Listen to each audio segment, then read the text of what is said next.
आइए इस वीडियो में देखते हैं distribution of legislative power between centre and states.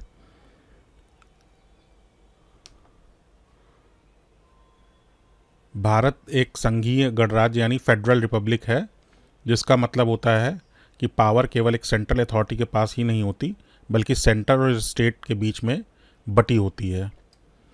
लेकिन सवाल ये है कि कौन किस विषय पर कानून बनाएगा। क्या केंद्र और राज्य दोनों एक ही मुद्दे पर कानून बना सकते हैं? और अगर विवाद हो जाए तो कौन जीतेगा? संविधान में व्यवस्था आर्टिकल 245 से 255 तक दी गई है। भारतीय संविधान में आर्टिकल 245 से 255 तक केंद्र और राज्यों के बीच लेजिस्लेटिव पावर्स के डिस्ट्रीब्यूशन की व्यवस्था दी गई है। इस व्यवस्था की रचना गवर्नमेंट ऑफ इंडिया एक्ट 1935 से ही प्रेरित है। 3 सूचियां होती हैं 7th शेड्यूल के तहत। इम्पॉर्टेंट है कि ये 7th शेड्यूल के तहत 3 अलग अलग सूचियां बनाई गई है।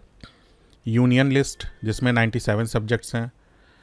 इन विषय पर पूरे देश के लिए और केवल पार्लियामेंट, ये विषय पूरे देश के लिए है और केवल पार्लियामेंट इस पर कानून बना सकती है।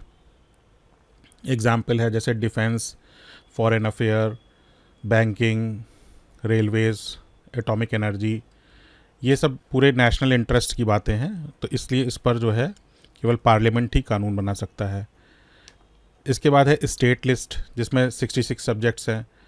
ये विषय राज्य के महत्व के हैं, इसलिए स्टेट लेजिस्लेचर इस पर कानून बना सकती है, जैसे police, public health, agriculture, local government, land and land reforms. तो इसके बाद आता है हमारा कॉन्करेंट लिस्ट, जिसमें 47 सब्जेक्ट्स हैं। ये विषय ऐसे हैं जिन पर सेंटर और स्टेट दोनों ही कानून बना सकते हैं, जैसे कि criminal law, marriage and divorce, education, forest, electricity. लेकिन अगर किसी विषय पर दोनों ने कानून बना दिया और टकराव हो जाए तो आर्टिकल 254 के अनुसार सेंट्रल लॉ ही प्रिवेल करेगा।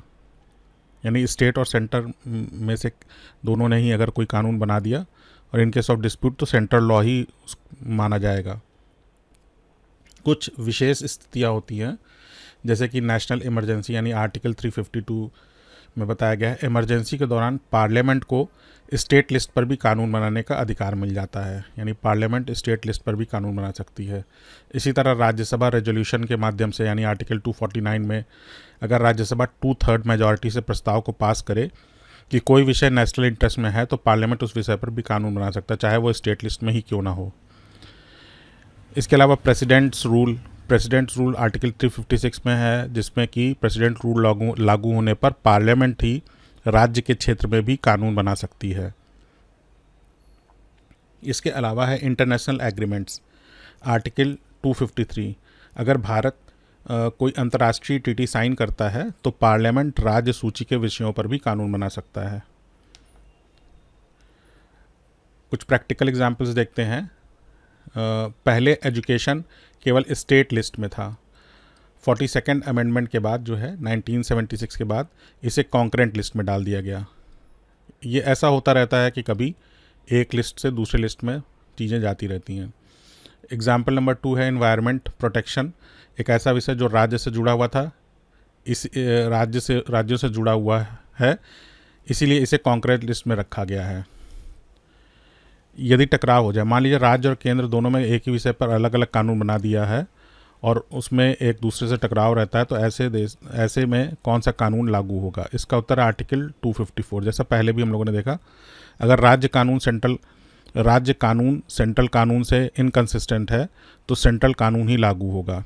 लेकिन अगर राज्य ने वो कानून प्रेसिडेंशियल एसेंट के साथ पास किया है तो वह उस राज्य के लिए लागू रहेगा।